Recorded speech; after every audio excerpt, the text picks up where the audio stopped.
حالیہ مونسون بارشوں کے باعث کبیروالا کے مقام پر دریائے راوی اور دریائے چناب میں نچلے درجے کا سیلاب ہے۔ مزید جانتے ہیں کبیروالا میں عبدالحکیم ہیڈ سدنائی کے مقام پر موجود ڈان نیوز کے نمائندے سجاد اکبر شاہ سے۔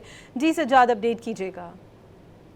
جی بالکل، بلائی علاقوں میں مونسون بارشوں کی وجہ سے دریاؤں میں طغیانی کا سلسلہ جاری ہے۔ میں اس وقت موجود ہوں ہیڈ سندنائی عبدالحکیم دریائے راوی کے کنارے پر، جہاں پر اس وقت جو ہے 40,000 کیوسک پانی جو ہے وہ موجود ہے، جبکہ دریائے چناب جو ہے اس کے اندر اس وقت پانی جو ہے 1,00,000 کیوسک سے زائد ہے۔ مجموعی طور پر کبیروالا کے اندر اس وقت جو سیلاب کی صورتحال ہے وہ نچلے درجے کا سیلاب ہے، اور یہ سیلاب جو ہے وہ سپر بند کے اندر بیٹ کے علاقوں میں ہے، جہاں پہ بہت سارے موازیات کو جو ہے یہ متاثر کر رہا ہے۔ وہاں پہ جو فصلیں کھڑی تھی انہیں بھی یہ متاثر کر رہا ہے۔ تاہم ضلعی انتظامیہ کی جانب سے الرٹ کر دیا گیا ہے۔ تمام ادارے اس وقت جو ہیں وہ اپنی اپنی جگہ پہ مانیٹرنگ کر رہے ہیں۔ اس وقت مجموعی طور پر جو سیلاب ہے یہ نچلے درجے کا سیلاب ہے، اور اس سیلاب سے نمٹنے کے لیے ضلعی انتظامیہ کے ساتھ ساتھ ریسکیو 1112 محکمہ ہیلتھ اور ریونیو ڈپارٹمنٹ کے ساتھ ساتھ جو ہے لائف سٹاک کا عملہ بھی جو ہے وہ یہاں پہ چوکس جو ہے وہ نظر آ رہا ہے۔